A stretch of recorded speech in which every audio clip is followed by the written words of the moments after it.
Harvard Divinity School.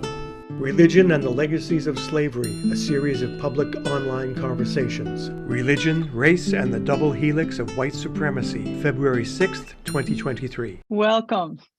On behalf of our Dean, David Hempton, welcome to our second in a series of 6 webinars on religion and the legacies of slavery. And this series is co-sponsored by Harvard Divinity School, the Harvard Legacy of Slavery Initiative, and Harvard X. I'm Diane Moore, and I am the founding faculty director of Religion and Public Life here at Harvard Divinity School. And it's my pleasure and privilege to co-host this series with my friend and colleague, Melissa Wood Bartholomew, Associate Dean for our Office of Diversity, Inclusion, and Belonging. On behalf of us both, and our many staff and faculty colleagues who have helped bring this series into being, I want to welcome the over 1,200 participants who are joining us for this presentation, representing over 100 countries worldwide. We're grateful for your presence. Tonight is the second in a series of 6 critical conversations building upon and beyond the work of the 2022 Harvard and the Legacy of Slavery report. Last week, Professor Kathryn King focused on what it means to recognize that Christian scriptures were formed in a social and historical context where slavery was commonplace. Tonight, we'll move into the modern period in a conversation led by Professors David Holland and Kathryn Gin Lum on religion, race, and the double helix of white supremacy. In this series, we explore through head and heart what the academic study of religion teaches us about the tangled histories and legacies of slavery and racism here in the United States and beyond. These tragic legacies are alive and present in many forms, as the news on any given day in any part of the world devastatingly reveals. We hope that gaining a deeper understanding of the complex roles of religion will enhance our commitments to reparative action and racial justice and healing in our own time and in our own context. Ultimately, these conversations are in service of advancing our vision of a just world at peace, healed of racism and oppression. Before we proceed,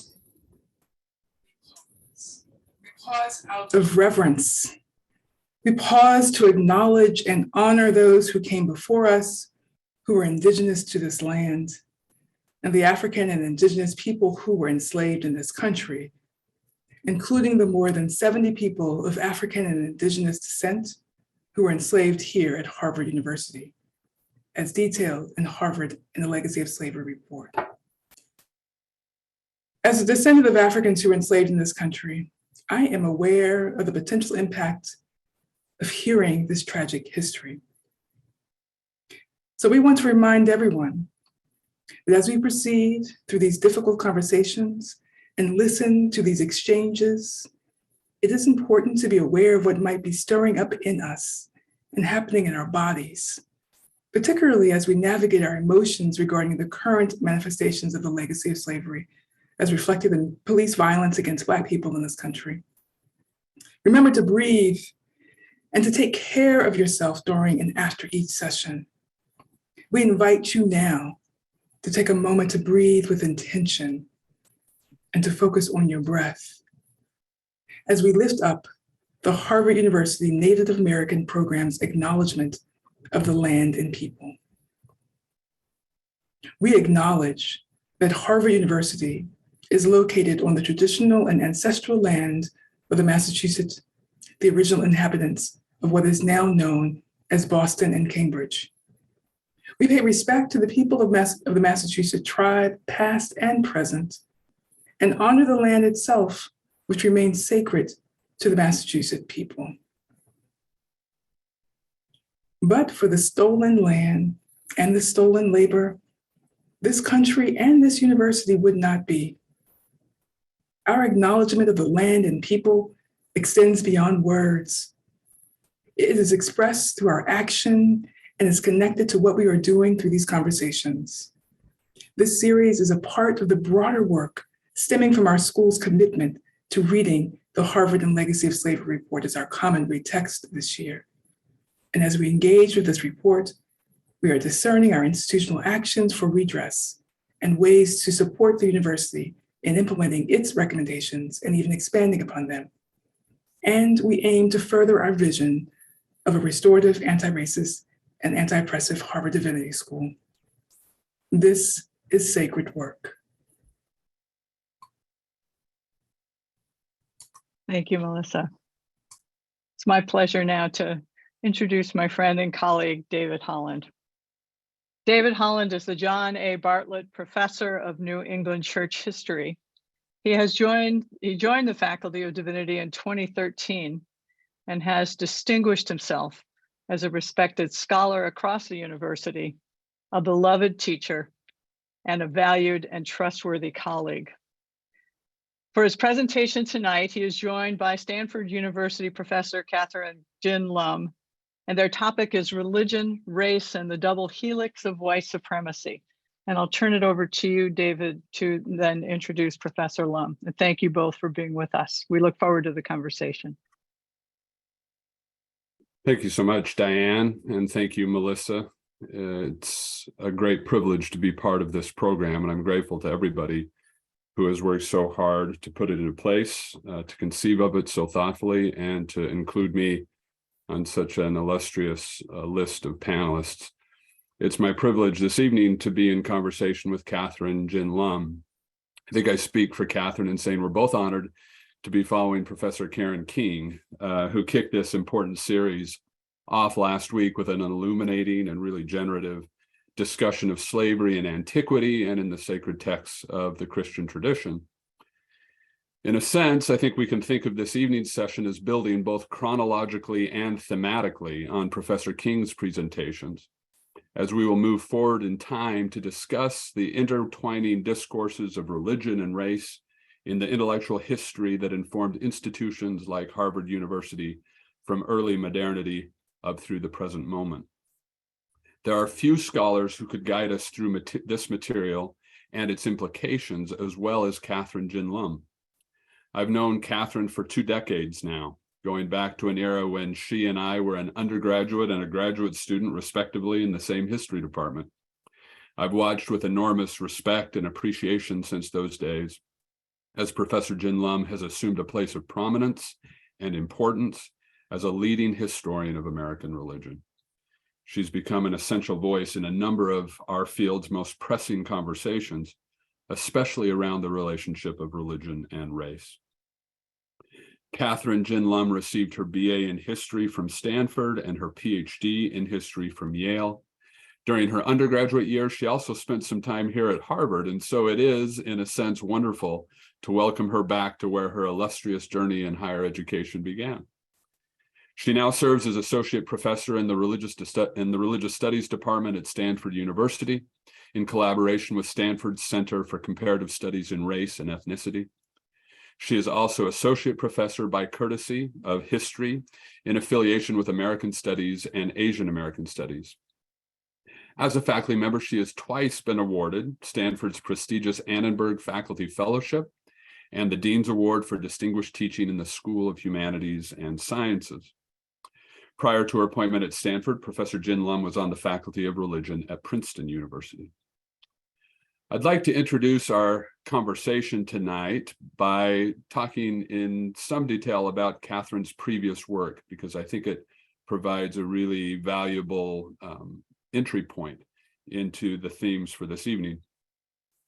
Kathryn's first book, Damnation, and I'll share a few slides here to give everybody a sense of the scope of her work, as well as the work of those to whom she is often speaking in her work.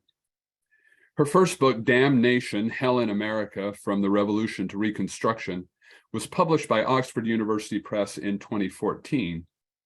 Based on her award-winning dissertation, the book traces American conceptions and invocations of hell from the late 18th century to the late 19th. In it, Gin Lum argues against the idea that hellfire was simply a mechanism of social control. And here I might note a recurring theme through Kathryn's work, and that is a refusal to indulge in the kind of reductionist approaches to religion that tend to reduce faith traditions and religious practice to mere exercises of power or a way of coping with a world of injustices. Kathryn notes that a belief in hell was a deeply profound commitment and source of cosmological understanding for those who believe deeply in the conception of an underworld. True to her comfort with complexity, she doesn't replace one form of reductionism, that is social control, with another, theological conviction, but instead she carefully illustrates the ways in which personal conviction and political concerns intertwined to create a particular culture of hell talk in the United States. Among the many strengths of Gin Lum's book is that she integrates differences of race, class, gender, and region into her work with particular skill, showing, for instance, how Native Americans invoked concepts of hell against white imperialism, or how the concept intertwined with cultural assumptions about womanhood in the 19th century. She provides a remarkably inclusive rendering of Americans' engagement with damnation. With this attention to diversity and commitment to the mutual influences of religious conviction and political power, the first book laid a foundation for what was to come. Professor Gin Lum's next major project was her co-edited Oxford Handbook of Religion and Race, which she published with Paul Harvey. The volume opens with an effective editorial essay on the reasons why the history of American religion and the history of race in the United States are more fully understood when studied as an inextricable pairing, ranging from recent racial violence in American churches to the deep anti-Semitic roots of American anti-Blackness. Gin Lum and Paul Harvey show, both through their own writing and the composition of their volume, that religion and race are mutually constitutive categories in American culture. The book, structured both chronologically and thematically, and including groups such as Pacific Islanders and South Asians that are too often marginalized in discussions of American racism and race, evinces the editor's distinctive capacity to bring a disparate set of topics and a diverse set of scholars into a coherent whole. These two books by Kathryn Gin Lum bring us to the volume that serves as the centerpiece for this evening's discussion, Heathen, Religion and Race in American History, published in 2022 by Harvard University Press. In order to comment specifically on the contributions of that book, let me say a few words about the scholarly context into which it situates itself. And to do that, I need to comment on one of the historiographical terms that Kathryn's book coins, namely the replacement narrative. The replacement narrative suggests that a historical framework that holds that religious conceptions of human difference were supplanted by biological conceptions of human difference. In this telling, religion provided the structures of thought by which people determined how they were differentiated from the others they encountered in the world. But by virtue of a scientific revolution and an enlightenment that purportedly secularized Western discourse, there was a kind of succession of ontological frameworks by which religion faded away and biology and physiology took its place to account for the ways in which human beings are differentiated from one another. This version of history, to quote Kathryn's own work, sees religion and race as categorically different. The religious subject is thought to be changeable through conversion, while the race subject is said to be perpetually inferior by the color of their skin. The implication of this narrative, the replacement narrative that Kathryn wants to argue against, is that racism is seen as a secular category that can influence religion, but largely functions independently of religion. The legacy or the origins of this replacement narrative are fairly deeply entrenched in the historiography of American racism, including a definitive work by a scholar that Kathryn and I both worked with in our student days, George Frederickson's Racism: A Short History, where it may receive its sharpest articulation, but it's appeared in many other works, including Michael Omi and Howard Winant's Racial Formation in the United States, Tanya Maria Golash-Boza's Race and Racisms, as well as The Complexion of Race, as well as many others, which we could cite. But it's deeply, and it has deeply informed much of the discourse about racism in American history. Now, this replacement narrative, I think by Kathryn's own concession, and she can correct me if she disagrees, but the implications of the replacement narrative are not wholly mistaken. I think the idea of an unchangeable, physiologically rooted racial difference does come to the fore in the late 18th century and early 19th century. It's not a complete fabrication to suggest that something like this replacement narrative is in effect.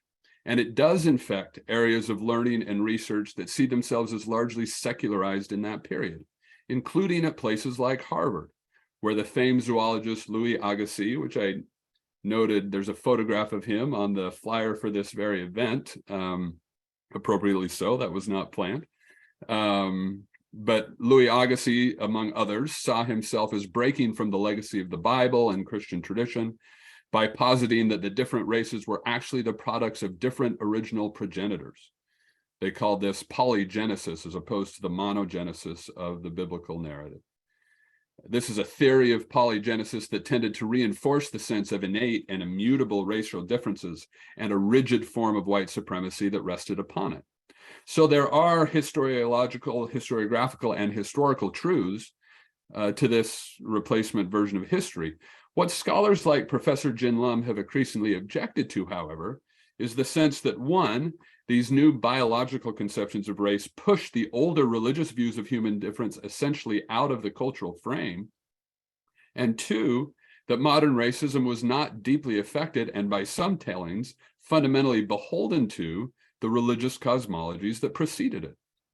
Rather than seeing religious ideas of human difference as largely disconnected from the newer discourse of biology, this scholarship sees essential religious legacies that remain within the conceptual categories and patterns of cognition that inform the new ways of thinking.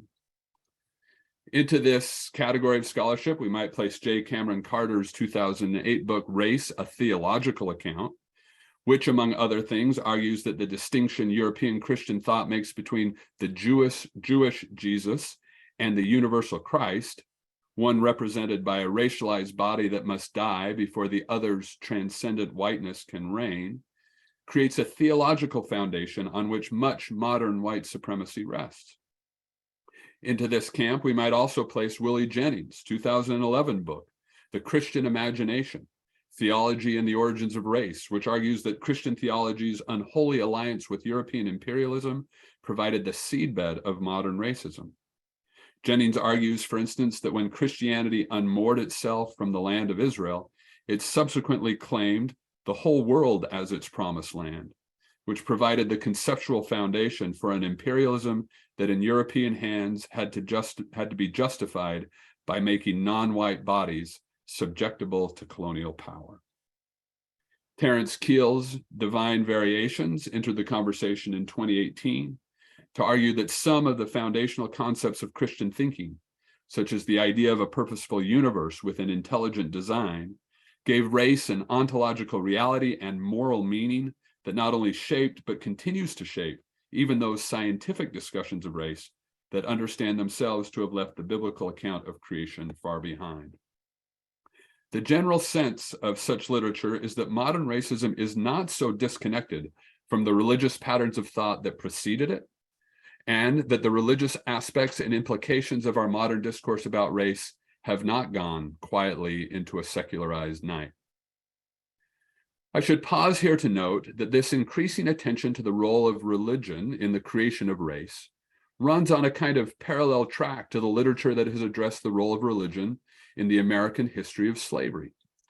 From Albert Rabbitoe's landmark 1978 book, Slave Religion, to John McKivigan's 1984 War Against Pro-Slavery Religion, to Mark Knoll's 2006 Civil War as a Theological Crisis, to Kathryn Gerbner's 2018 Christian Slavery. We have seen scholarship that pushes historians to see religion not just as epiphenomenal to the American experience with human enslavement, but as the essential cultural presence shaping the ways the brutalizing system was seen, debated, coped with, and confronted in the United States and other Western nations. The shared conclusion of this growing surge of scholarship cannot be escaped. To understand American histories of racism and slavery, one must understand this cultural force we call religion. This was underscored, I might note, by the recurring appearance of the Divinity School in the Harvard Report on the Legacy of Slavery. That brings me back now to Kathryn Gin Lum's 2022 volume, Heathen, Religion and Race in American History. In this volume, Gin Lum shows us that a Christian tendency to divide the world into two camps, the Christian and the heathen, has bequeathed to the modern world a kind of binary way of thinking about human difference, captured in a phrase like the West and the rest. Gin Lum summarizes one version of this as follows. Race works in this conception as a binary us versus them, the white and the black, the helpers and the helpless, the civilized and the heathen. Gin Lum argues that the supposed mutability inherent in Christian conceptions of human difference was sometimes much more resistant to the idea of change than historians have supposed, and that even where that mutability is in full effect, belief in convertibility can functionally look more like biologically based versions of racial difference in terms of its destructive and subjugating power. This problem is nowhere more vividly illustrated than in the relationship between the history of heathenism and the history of slavery. Because the Harvard Divinity School, situated within Harvard University, exists in an institutional space where persistently religious and ostensibly secularized discourses collide and intersect and intertwine, it is a particular gift to have Professor Gin Lum here with us tonight to discuss this history and its long-lived bestowals as we continue to consider Harvard and the legacy of slavery. Welcome, Kathryn. Thank you so much for having me. I'm sorry, I have a cold. I have a toddler in preschool, so she brings back all the germs. I hope that you can hear me okay, and thank you for that very kind introduction. Well, you've come by your cold rightly, and you sound great, and it's really wonderful to have you here and to see you again. I'd love to get directly to your thoughts on some of the key issues raised in your book, Heathen. As I've indicated, you argue against the idea that American thinking about human difference underwent a fairly stark shift from a difference based on religion to a difference based on biology. Contrary to that narratological axiom that has had such purchase in the historiography of American religion, you contend that religious ideas about human difference have had a tremendous persistence. In fact, one of the things I really enjoy about your book, historians are often preoccupied with the idea that history as a discipline is the study of change over time. We were both acculturated in that idea that what we study is change. And what your books so powerfully demonstrate is that history is as much about persistence and stasis as it is about change, and that this concept of heathenism is one of those examples of the persistent and the static. Now, contrary to the idea that human difference had this sort of biological shift in the late 18th century, you talk about religion as retaining its place in our discourse about race. And you posit a world in which both frames, the purportedly secularized scientific and the expressly religious, continually interact with each other, an interaction that shapes our often unspoken assumptions when we think about race. So among the implications of those religious ideas is that rather than the more graduated hierarchy of races, what we sometimes refer to as the stadial view of human progression, which in that sort of Enlightenment framework would posit that different races and different cultures were at different places in this kind of ladder of progression on which all human beings are climbing. You posit in contrast to a religious discussion of heathenism, which tends to be this binary, in which heathenism divides the world into simply two parts: those who have internalized the Christian truth and those who have not. Now, when this religious concept, this binary of the world, is racialized, which, as you show repeatedly, it often has been, it results in what you call racial clumping, another phrase coined by your book. Now, why do you suppose that it's important for us to recognize this persistent habit of mind? Why do we need to recognize this binary thinking that the concept of heathenism has bequeathed to our way of thinking about the world? Yeah, well, thank you again. And I actually want to start way back when I was a student in your classes. Thank you for bringing me actually to the field of American religious history in the first place. I did not know that this was something that could be studied academically before I took your classes. So for those of you who don't know, Dr. Holland, as I called you then, was one of the advisors for my senior thesis. And that thesis actually planted the seeds of what this book would become. And I don't know if you remember this, David, but I wrote about missions to the Chinese in Gold Rush era California. And one of the questions that I kept coming back to then was why the Chinese kept being denigrated by the term heathen and what this term encompassed. I remember that I also came across a missionary map when I was researching for my thesis.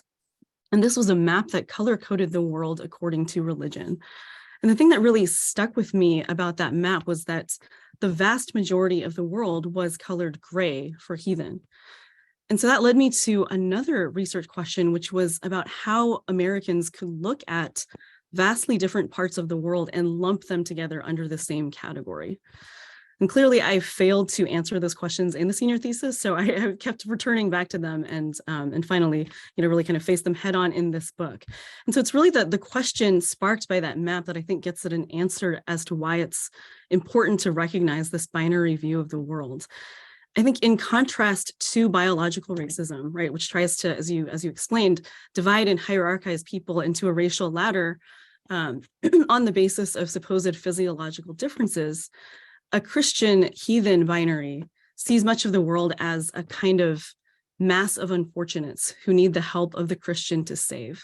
So here differences are really kind of subsumed under the shared heading of wrong religion, which then becomes the reason for heathens' supposed inability to take care of themselves and of their lands. Now, how is this a racial binary and what makes this racial clumping? Well, here I'm drawing on work by scholars like the ones that you named, also Sylvester Johnson, Judith Weisenfeld, and Geraldine Hung, among others who argue for understanding religion biopolitically and race non-corporeally. Can't say that word. Johnson, in his book, African American Religions, 1500 to 2000, argues that race is, as he puts it, a governing formation that has structured the political rule of Europeans over non-Europeans. And I think it's exactly this dynamic where one group believes that it has the right and the authority to save and then rule over another that I see as traceable to the Christian heathen binary. And I want to make clear that this binary coexists with the hierarchy, as you note, David. And I'm not trying to say that it's more important or that it replaces it either. I really like how you use the metaphor of the double helix to frame our conversation, because I think that gets at the intertwining of these modes of racialization. So where racial hierarchies based on biology emphasize difference, pitting groups against each other in a kind of divide and conquer strategy, the binary works to lump people together as simply not white. And so these two modes of racialization are mutually reinforcing, right? For any group that tries to climb too high on a racial ladder, the binary of racial clumping basically works to cast them back into this, mass of unfortunates and to shore up whiteness as a condition of saviorhood and superiority. Among the many phrases, the resonant and illuminating phrases that you coined in this book, you coined the phrase the heathen ceiling to describe that limit, that the process of conversion and proselytism, creates this possibility of entering the other side of that binary but the racialized forms of thinking are so deeply entrenched that that ceiling is confronted in a way that has really brutalizing and destructive consequences, which is again so vividly and poignantly displayed in your work. One of the differences you present, you've alluded to it here, is distinguishing the racialized thinking that derives from the religious concept of heathenism from conceptions of biological racism that have often dominated the historical literature on race, is that heathenism posits this complex possibility of change. So can you talk a little bit, Kathryn, about why a version of difference that allows for some change, however limited, differs from a version of difference in which change is not possible, and why do we need to recognize that dynamic? Yeah, so I think you really put your finger on the key difference in these systems of racialization in the double helix. Biological racism holds that human difference is unchangeable, that it's inherent, right? But the racism that comes from the Christian heathen divide sees human difference as a result of wrong religious orientation that is supposed to be changeable through conversion. And so because of this, some scholars like George Fredrickson, as you brought up earlier, have seen religious intolerance as basically not yet racism. Right? They've argued that racism requires a sense of innate difference. And they've also tended to see then religious intolerance as basically gentler than biological racism, right? So they've argued that monogenesis, or the belief that all humans descend from Adam and Eve, had the effect of basically keeping full-blown biological racism in check. But that's not the perspective that I take in this book. So instead, I try to show that it's actually precisely the changeability of the heathen that has justified all manner of colonial impositions and violence.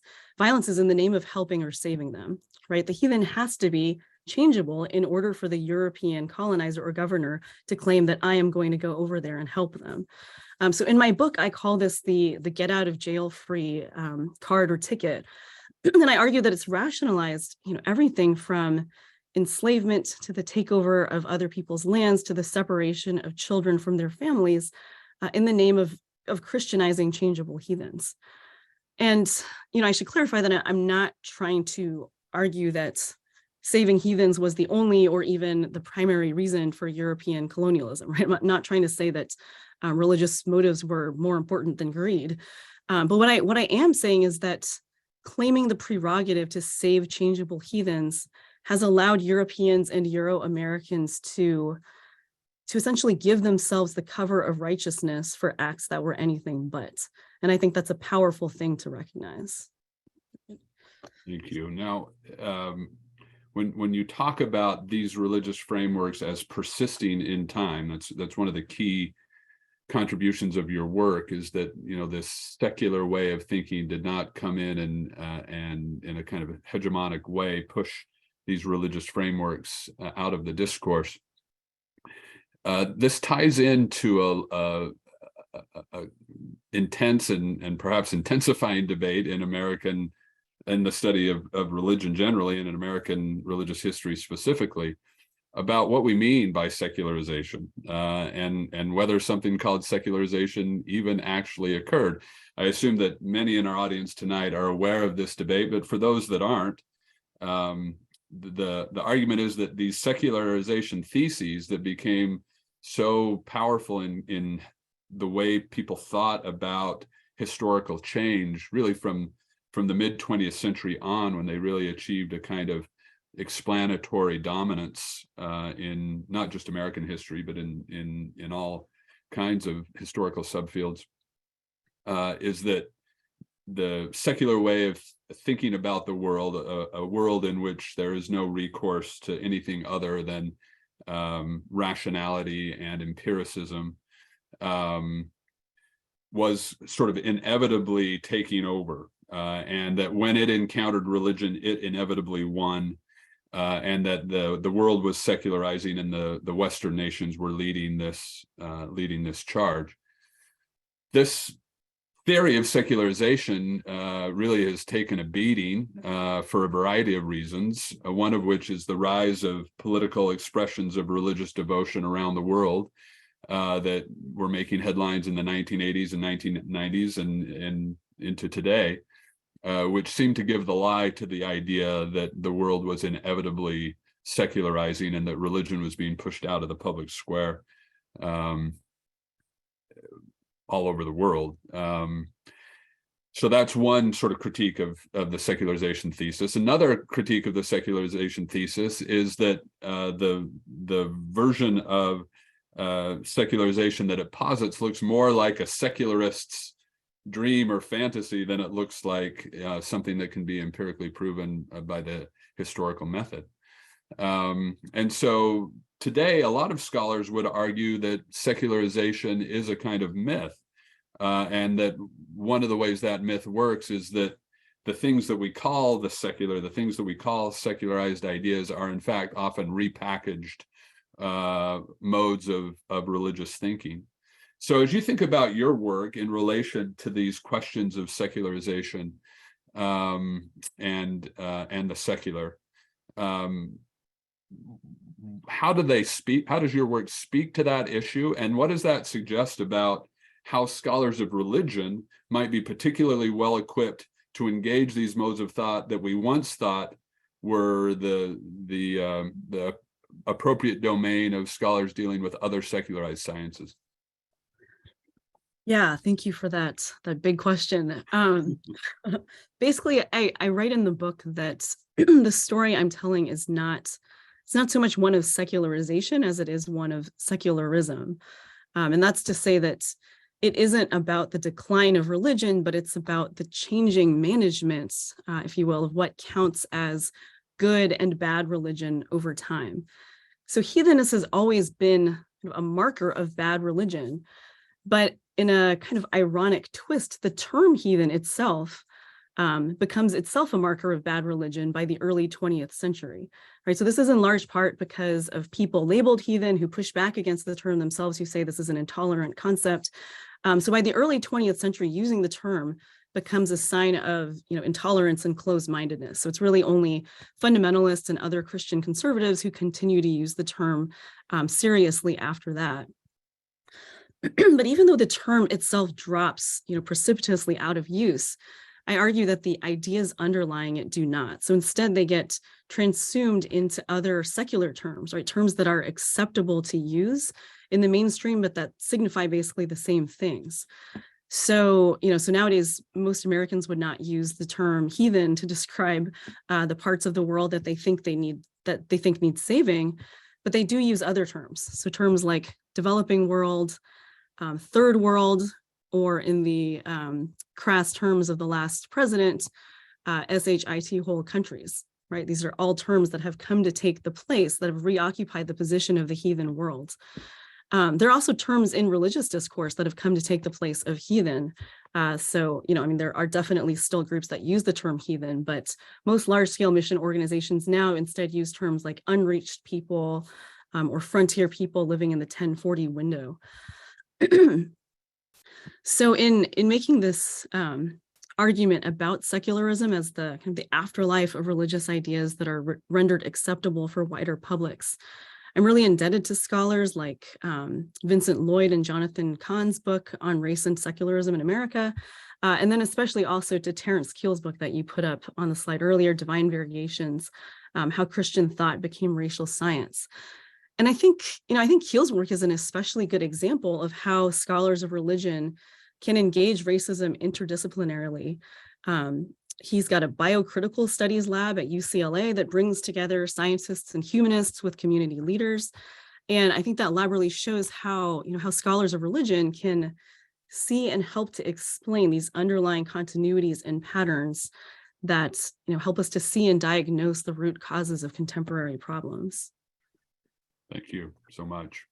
Now, this question will take us back maybe half a step to something you alluded to a little bit earlier, but your book is both a study of the origins, and I think it's fair to say there's a strong ethical critique that runs through it of what we might call white saviorism. And one of the questions that this sort of critique raises, maybe particularly at a place like Harvard Divinity School, is how one might contribute to the causes of caring. How does one engage in projects of social justice, while avoiding the patterns of paternalism that your book so painfully documents and indicts, quite frankly. And does your experience in researching this history give you any kind of purchase on how to deal with that dilemma? Yeah, I mean, this is a really hard one, right? Because even as our research can help us to diagnose root causes, where do we go from there? What do we do with that? You probably don't remember this, but when I was an undergrad in your class, I wrote a review for a book that basically blamed Christianity itself for racism. This was Forrest Wood's, I think the title of it's The Arrogance of Faith. And an argument like that just blames Christianity for racism kind of implies a pretty simple solution: abandon Christianity because it's racist. And I remember being very frustrated by that book as a Christian who is not white, because I didn't think that either the history or the solution was so straightforward. And I think some people want my book to offer the same kind of ethical and theological judgment, but that's not what I'm after, right? I did not write this book to indict Christianity, because there are many Christianities. And what I'm interested in is how humans have interpreted and carried out what they believe to be its most important precepts, right? Humans have done things that are justice-oriented and things that are absolutely appalling in the name of Christianity. And Christian ideas, as we've just discussed, can be consumed into the secular sphere so that people might not even recognize when they're doing things that stem from a Christian heritage. So it's really not easy to say what we do with this. But I will admit that pretty much every time I give a talk about my book, almost without fail, I have undergrads in particular who come up to me and ask me just that question. And many of them are interested in humanitarian work to the so-called developing world. And I write in the book that I do not want to throw cold water on their enthusiasm, nor do I think that I am in any kind of morally superior position just by being an academic who's researching this history. I also think that there's an important difference, as scholars of humanitarianism have noted, between emergency assistance and interventions that try to change the way that people live. So on the one hand, of course, sending aid in the wake of catastrophic and devastating events like the earthquake in Turkey and Syria is the right thing to do. But that's different from, as an example, high schoolers taking a 1-week mission trip to somewhere in the developing world that is as much about cultivating their own sense of gratitude and helpfulness as it is about fighting inequality, right? Because if anything, trips like that can perpetuate inequalities because of the very paternalistic patterns that you brought up in your question. So yeah, I mean, I guess what I love the book to do is to spur questions and conversations, because I don't think there are easy answers. So maybe that is just part of the point, not resting in the easy answers, asking why we want to do what we're doing, and to what ends. I mean, I love to hear what you think also.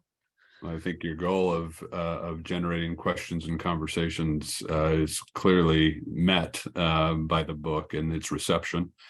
And I appreciate the way that you frame that as the scholar's role in providing space for critical thinking as we all think about our place in the world and the contributions that we can make to it. It's done that for me as the reader of it.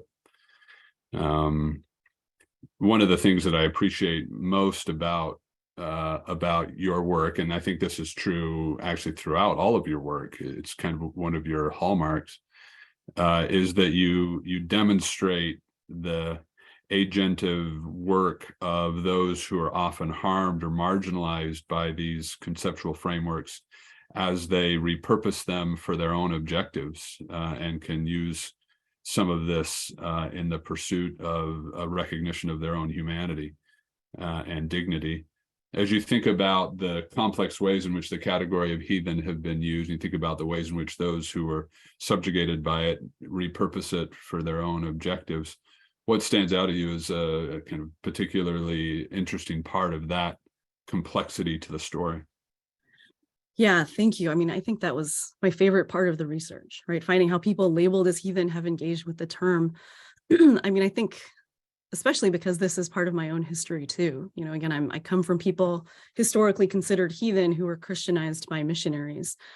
So there's really a range of possibilities in how people have responded to being labeled with that term, right? Some people who converted to Christianity pretty much accepted and adopted the term and used it to refer to their former unconverted selves and to friends, family members, and ancestors who did not adopt Christianity. And some of them even became missionaries themselves. So that's kind of one end of the range.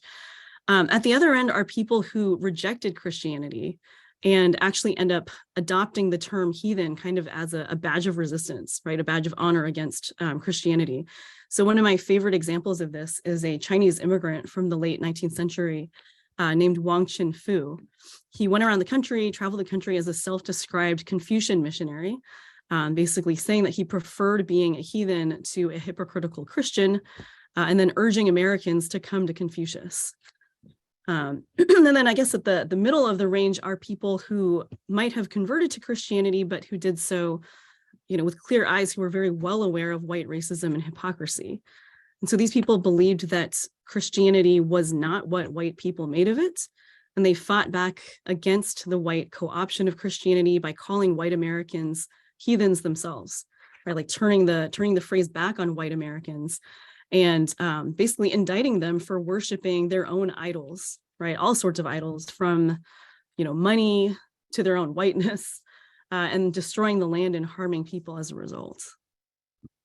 That answer, Kathryn, underscores another characteristic feature of your work, which is, as I mentioned earlier, your sensitivity to persistence of ideas and concepts, even as you recognize the perpetual reality of change. So in that answer, you indicate that the category of heathen persists, but its uses can be actually completely inverted, and there are powerful changes taking place in that discourse.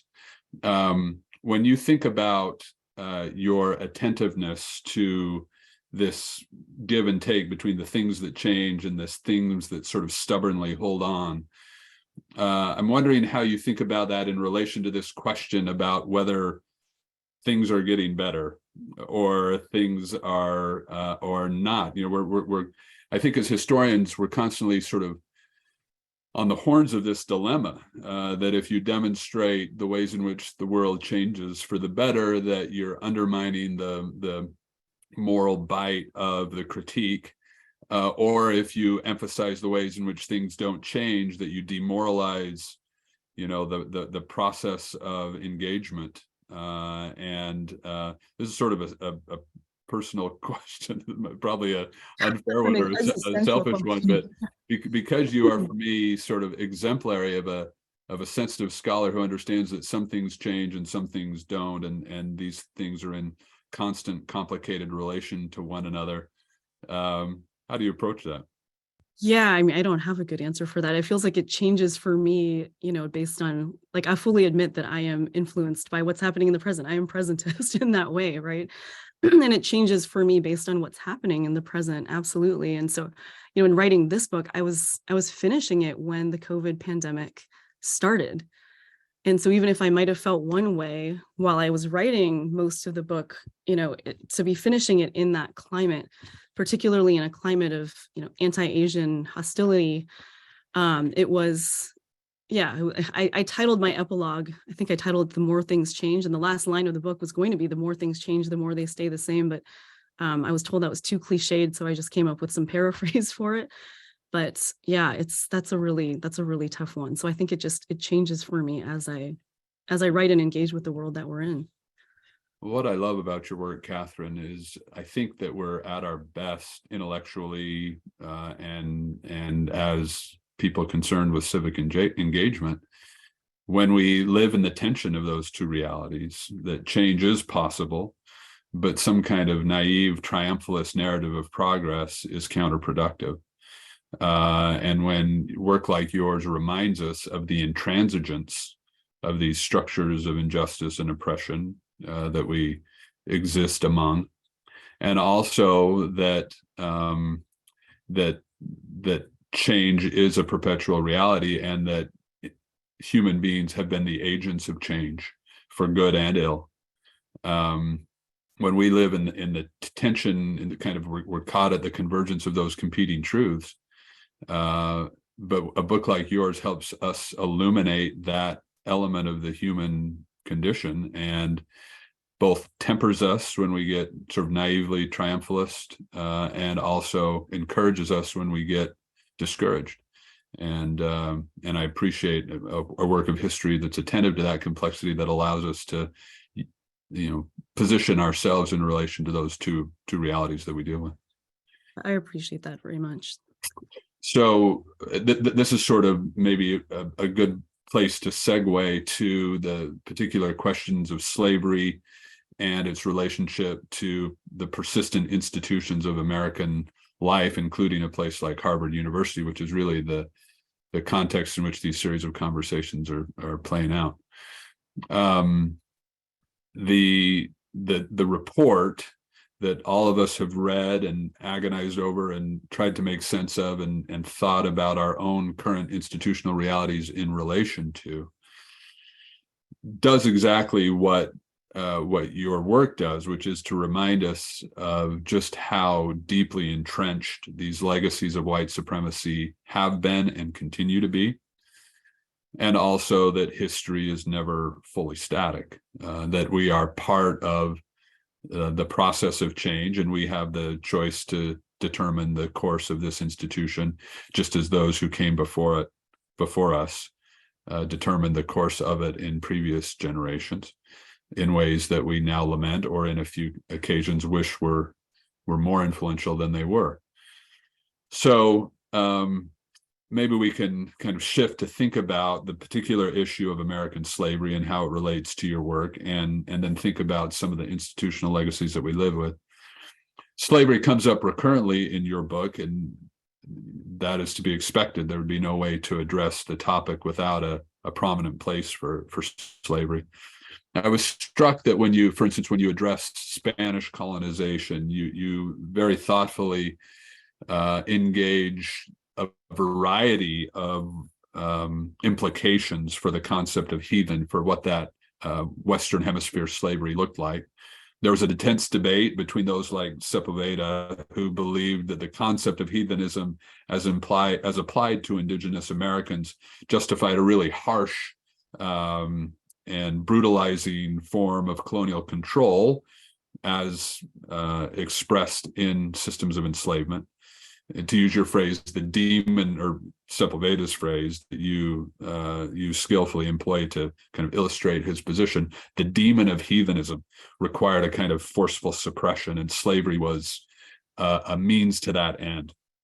You contrast that to people like Bartolomé de las Casas, who believed that the idea that heathenism actually should limit that brutalizing colonial approach because conversion was possible, because that change that we've been talking about was intrinsic to native souls. And you point out in your discussion that this debate about the enslavement of indigenous Americans has implications for the ways in which American colonizers addressed the question of African slavery. Could you speak for a minute about those two different versions of the kind of heathen conception and what that means for American slavery?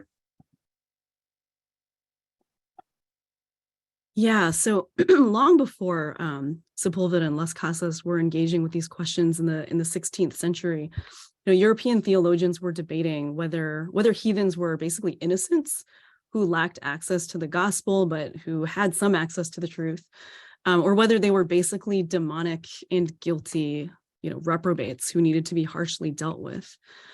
So those who argued that heathens were demonic and guilty justified their position by looking to the Israelites' treatment of the Canaanites in the Bible, right, where enslavement and extermination were supposed to be just punishment for their idolatry.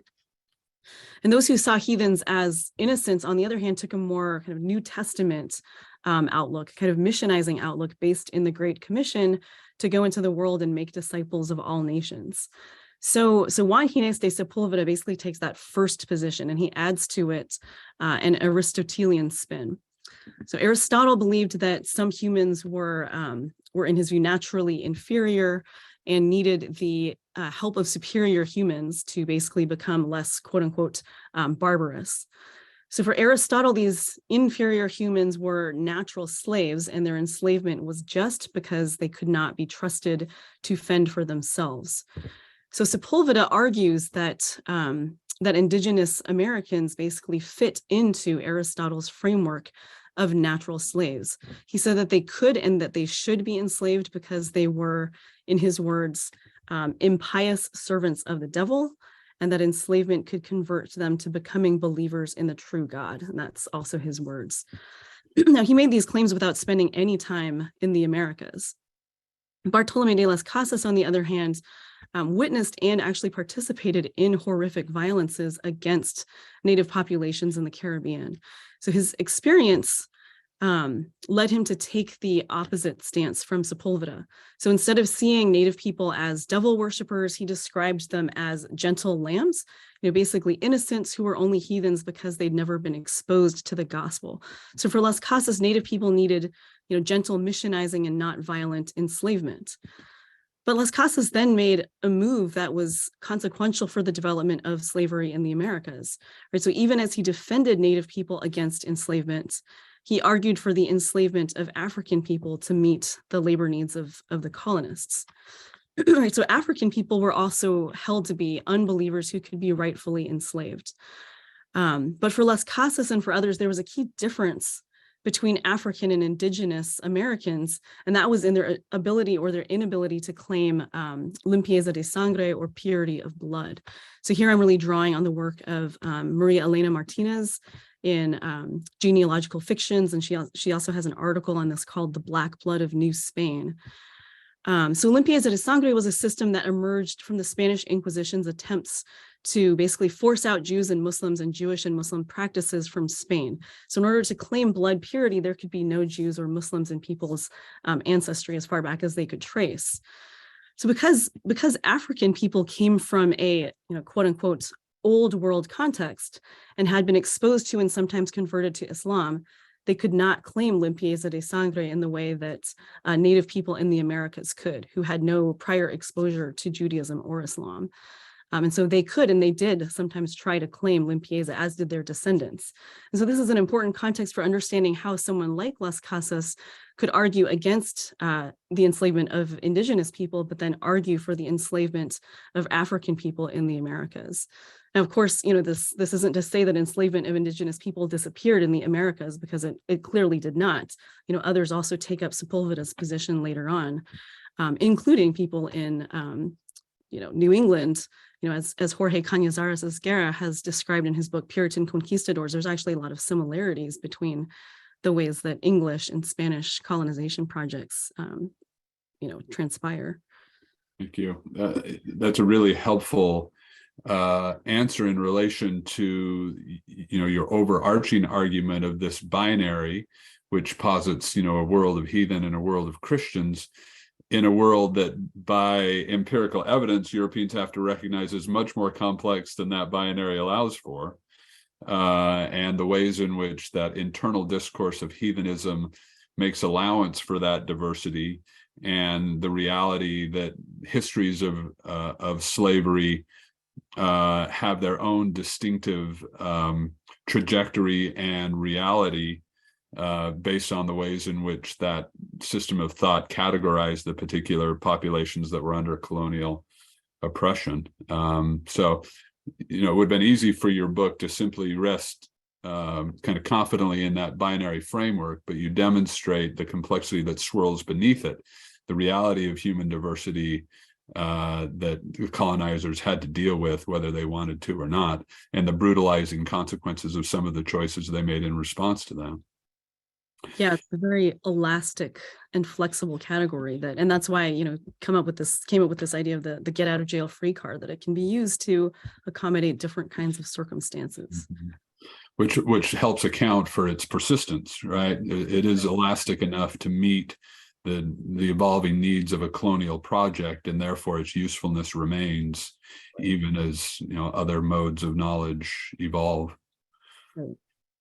So it might be helpful for our audience. I would presume that there could be questions, and then maybe this gets back to your heathen ceiling, image. But if heathenism is this important force in driving systems of enslavement, how do you handle conversion and retain slavery? And what are the implications of that elasticity and allowing systems of enslavement to persist, even as Christianization has its own history in relation to it? Right. Yeah, that's such an important question. And I want to re-highlight Kathryn Gerbner's book on Christian slavery that you mentioned earlier, which is really devoted to answering exactly this problem. So initially, as Gerbner has shown, Anglo-Protestants excluded enslaved people from Christian evangelization and from church membership, right? Because they believed that Christians could not and should not be enslaved. So they wanted to keep enslaved people heathen as a rationale for continuing to hold them under slavery. So this changes for several reasons. And the first to highlight is the agency of enslaved people themselves. Right? Enslaved people were interested in Christianity on their own terms, and they interpreted scripture differently from white enslavers. They sought to practice and to participate in Protestant rituals like baptism and the Lord's Supper, as Gerbner shows.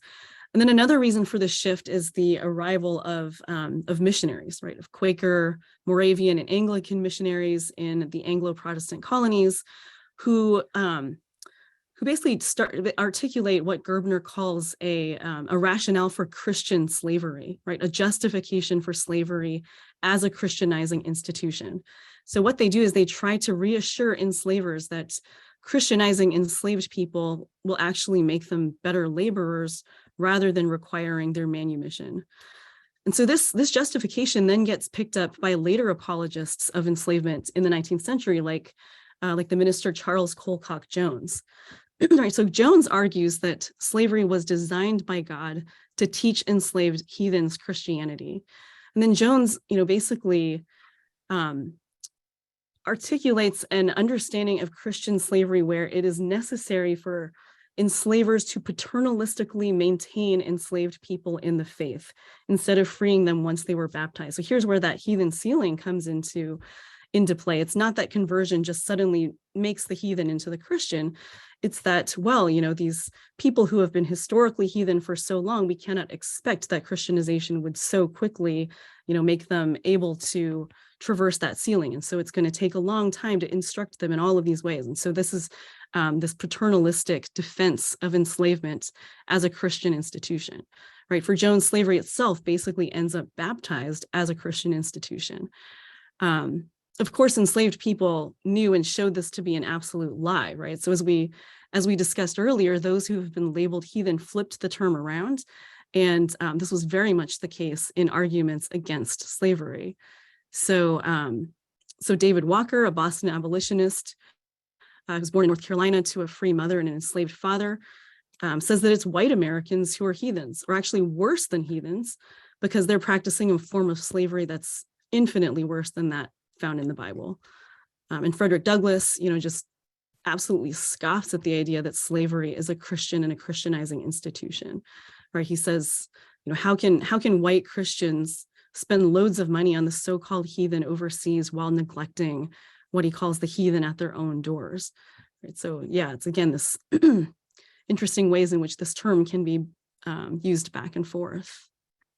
Thank you very much. We do want to reserve time for questions from the audience, but maybe if we can just fit in one final question for you, Kathryn, that gets us to a Harvard-specific context. I noted that Harvard University appears a few different places in the book. In the early period, for instance, you have the Harvard-trained minister, Nicholas Noyes, who takes it upon himself to defend the convertibility, the malleability of Native American souls against his kind of European counterparts, other observers who were skeptical of the proselytizing project in the New England colonies. You also know William Ernest Hocking, who was a Harvard anthropologist in the 1930s, who compiled a landmark report titled Rethinking Missions. And this really speaks directly to your point about how the term changes and becomes a marker of bad religion in the early 20th century. You see Hocking, his work at Harvard, as a marker of the process by which the language of heathenism lost its currency in academic discourse.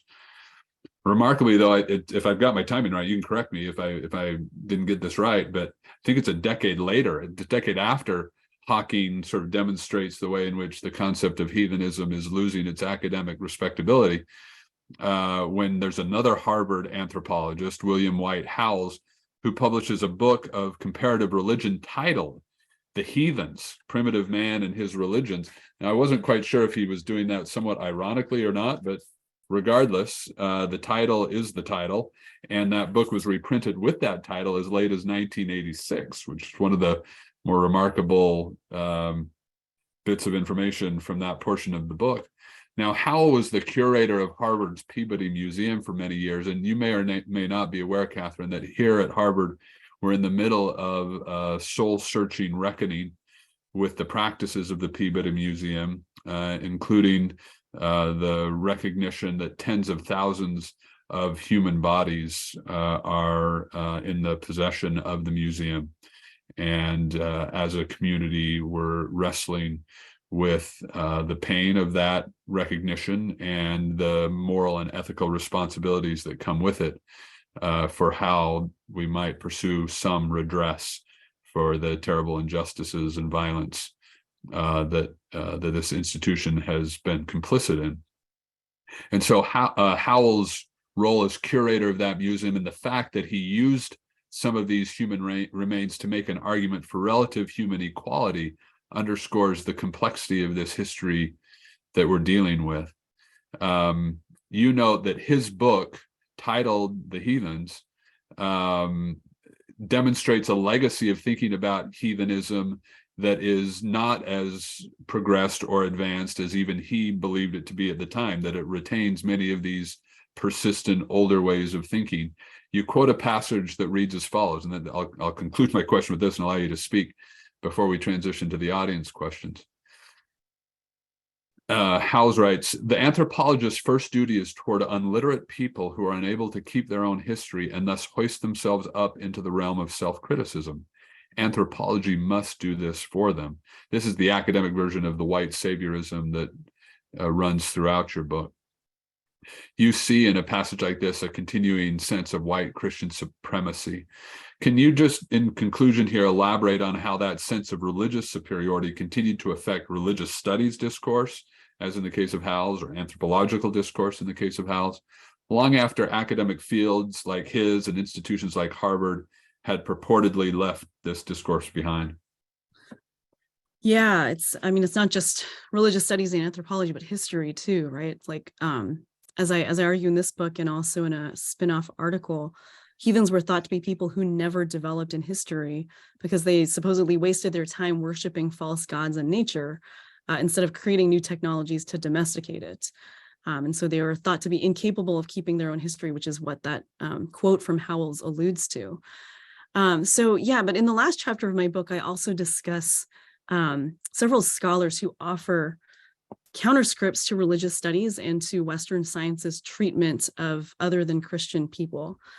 So I talk about Charles Long and Vine Deloria, Long in Significations and Deloria in God is Red, who both criticize the rational Western intellectual tradition, as Long puts it, for blinding us to an adequate appreciation of the diversity of the human, right? So Deloria indicts Western religious thinkers and Western science for rejecting a priori many thoughtful and useful systems of belief of ancient people. So basically, as we've seen the development of these disciplines, African and Indigenous American epistemologies have long been silenced and ignored. Their histories have been sidelined as myth, right? But thankfully, I think this is changing, although I think still the lack of Indigenous studies and Africana studies positions in many religious studies departments is telling of the ways that the discipline still needs to evolve. Thank you so much. Let's turn to our audience then, and I think Diane and Melissa will help moderate that part of the conversation. We will, and there are lots of good questions here. I think we want to just jump in quickly to just maybe follow up with a few of the many incredibly rich threads that you all both have woven here in this conversation.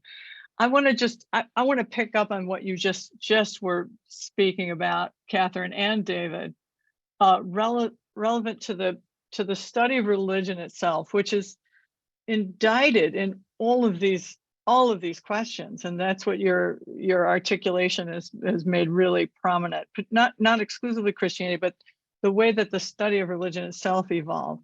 So part of my question then is relevant to what you were just talking about. What are the particular gifts relevant to the study of religion, different than anthropology, different than if you think there are, than history, that can not only just illuminate the power of the binary that religion, Christianity particularly, has been so powerfully indicted in constructing, but is there anything in the study of religion that can help us deconstruct that binary relevant to the complexities of what it means to really move beyond the binaries themselves of oppressed and oppressor, which is another dimension of what you've illuminated here so beautifully? Yeah, I don't want to be the one answering all the questions. I don't know, David, if you want to jump in first, maybe. Well, I'd love to hear from you, but I will just offer maybe a provisional answer to that, which is that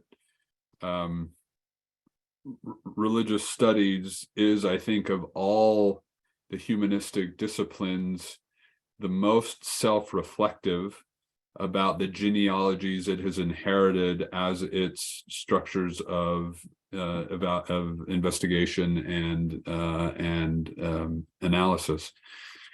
So, I mean, and this sometimes is a source of some navel gazing and preoccupation with our own disciplinary histories. But what it does is it provides a kind of language of critique that perpetually invites us to analyze our disciplinary inheritances. I think about, a book like Tomoko Masazawa's The Invention of World Religions, and the ability to look at that religious studies discourse as an instrument of coloniality.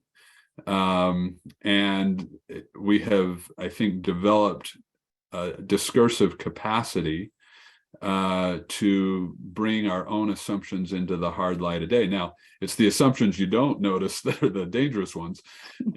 So this is an ongoing project, and we always run the risk of becoming self-satisfied with wherever we are in that process. But I think as a discipline, we're particularly attuned to the necessity of that process. And I think Kathryn's book is illustrative of it. When it concludes with somebody like Howells, who thinks he's advancing the sort of self-awareness of the discipline, and in fact is still harboring so much of that previous pattern of thought that he was advocating against. This is the kind of disciplinary habit that I think we are especially attuned to, and I think that gives religious studies a kind of experience and habit of mind that is really useful for engaging the very sorts of bestowals that Kathryn's book highlights. Yeah, so I agree with that, and I'll just add, not about my book, but about the discipline. Thank you, David. I would just add to that I think that for me, religious studies, I was trained as a historian all the way through. Actually, all of my degrees are in history. But what's been really freeing and exciting for me about religious studies is the ways that some people in the discipline are asking these really hard normative questions, and trying to think about how to answer them interdisciplinarily. In my book, I don't really do that. The book is primarily a history, but a book like Willie James Jennings's The Christian Imagination is not just a history, but it's also political theology in a sense, right? It's offering ways forward. And I have increasingly been in conversation with political theologians. I'm actually working on an initiative with Vincent Lloyd, who I mentioned earlier, called Across the Normative Divide, where theologians and ethicists who are thinking about issues of religion, race, and justice, and historians who are doing the same, are trying to talk to each other and figure out exactly how we can address these kinds of questions that you raised. Diane, if I could just follow up on that, since Kathryn a little bit earlier referenced Terence Keel's work. I mean, one of the points that Terence Keel makes is that racism is a system of belief, and it persists in much the same ways that systems of belief that we recognize as religious persist. And so the tools by which we analyze these systems of belief are applicable to the very sources of white supremacy, these kind of dogged retentions of notions of human hierarchy that fly in the face of scientific evidence. They are subject to the very tools that have been sharpened to address other forms of belief that constitute the subject matter of religious studies. Great, thank you, excellent. I'm just so appreciative, David, of you and Kathryn for this conversation. And I have a question that it alludes to what you covered earlier, and it's not a question that has an easy answer, but I want us to grapple with it together. And it's the understanding of the reality that these ideas persist. Kathryn, you talked about the fact that heathen is a term that, went out of vogue, and then just, we continue to, they morph into other terms that just speak to the same underlying, ideas and beliefs. And David, you mentioned just, not too long ago about the pattern, the habit of thought. So my question is, as students of religion, as scholars of religion, as ministers, Professor King last week reminded us of accountability, and we're accountable to this history. So my question is, how do we get from up under these ideas? How do we break these patterns of thought? I mean, because the reality is these ideas, these beliefs are embedded within our culture and actually are embedded within us and embedded within our psyche. So how do we get up from under the weight of these ideas and these beliefs? Because if we don't, we're going to be here 50 years from now, or another group of scholars will be here 50 years from now, talking about the same thing, but it'll be a different frame that we'll be talking about. And then, Kathryn, I love the fact that you highlight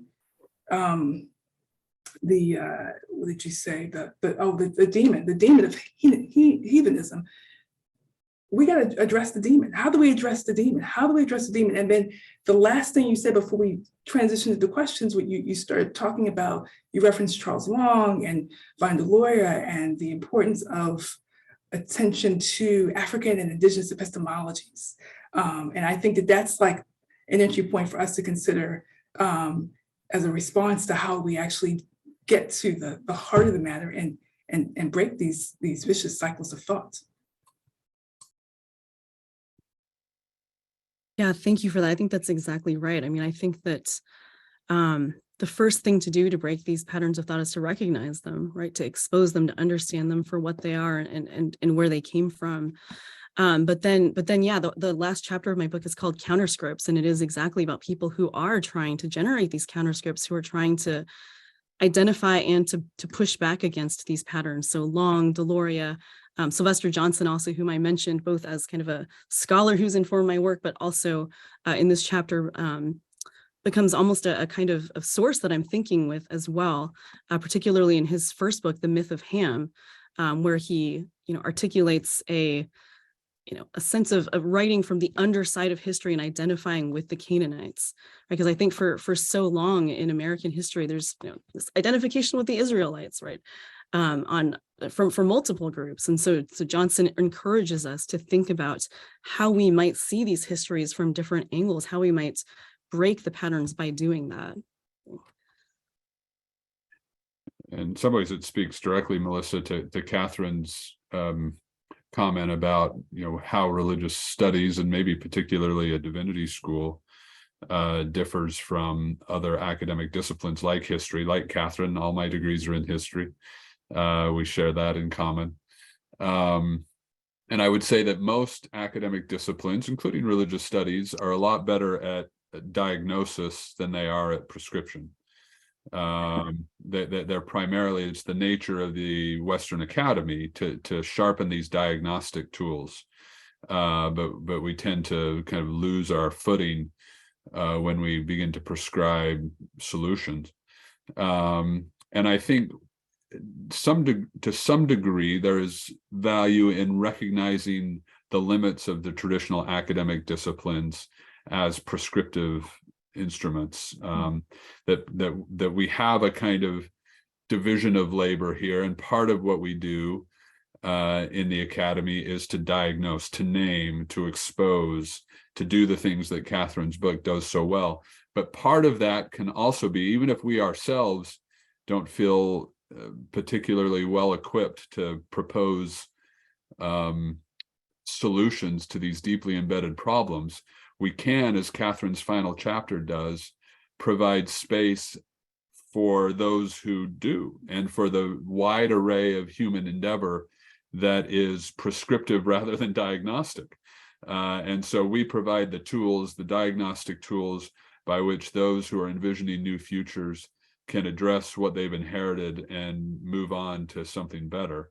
And we need to do that part of that process. We need to do our job well and seriously and devotedly, and be serious to our students who are going to go on and change the world.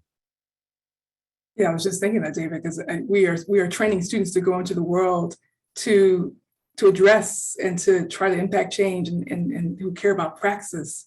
So both projects are so relevant for us. Thank you both. Yeah, absolutely. Thank you.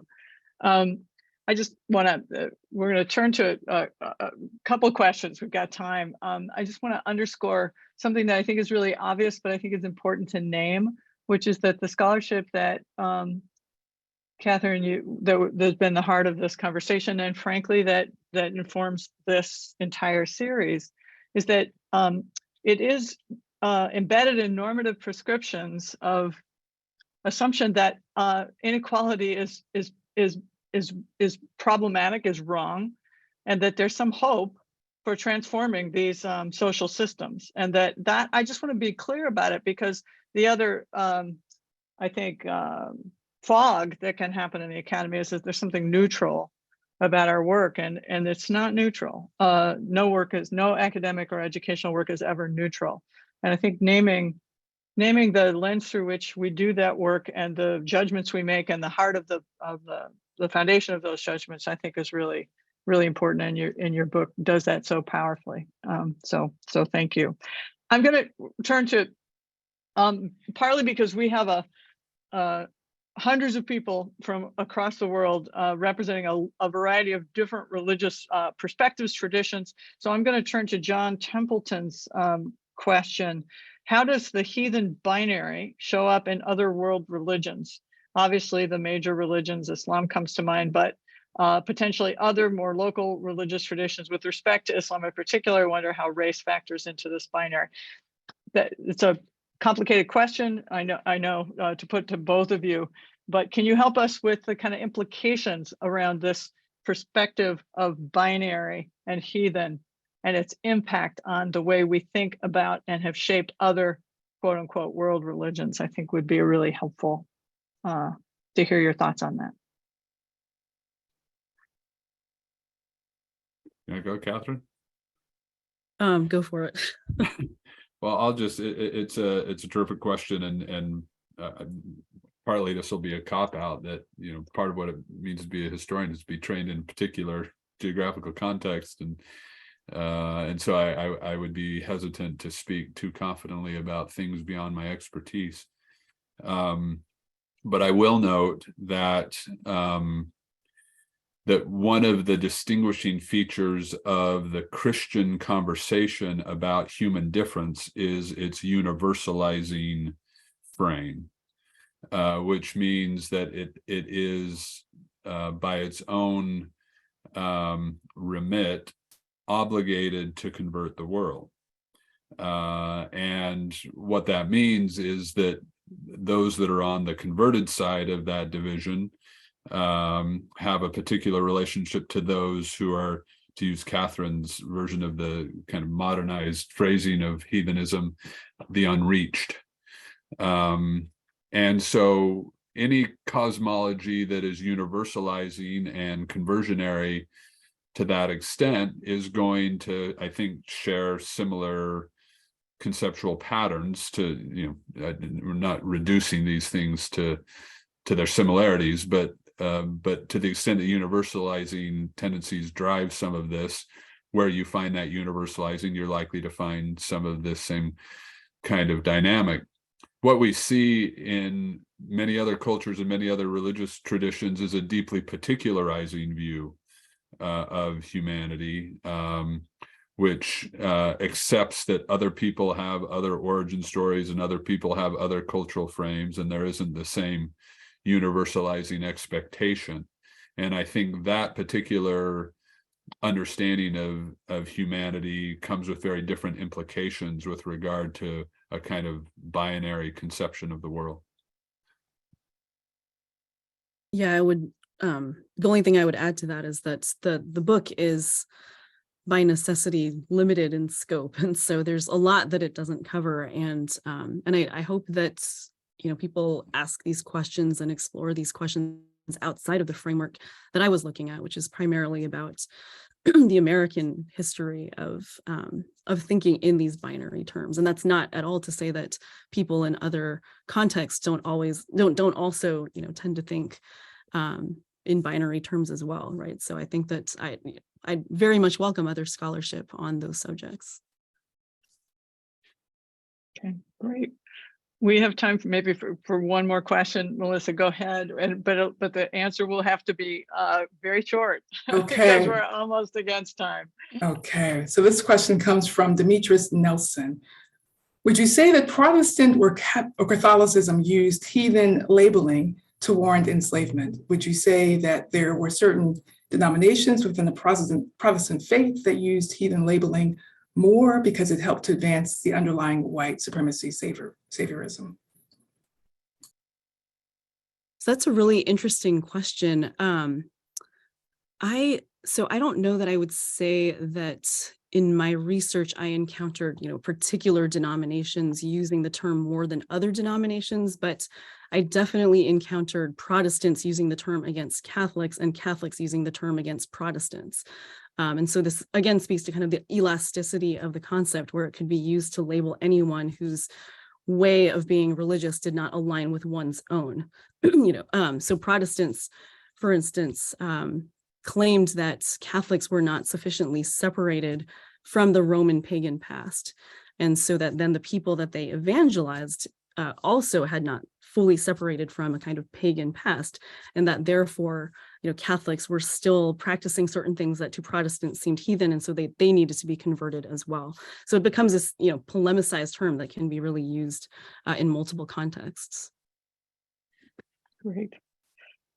Well, with that, we are going to have to close. There are so many more excellent questions and so much more to say, but we can't thank you enough, Professors Holland and Lum. A really incredible conversation, illuminating on so many spheres, and really, again, that the heart of really what it means to ask self-reflective questions, not only of our own discipline, but self-reflective questions that then open up pathways to challenge the persistence of those binaries, I think is a really critical gift that you've given us to move forward.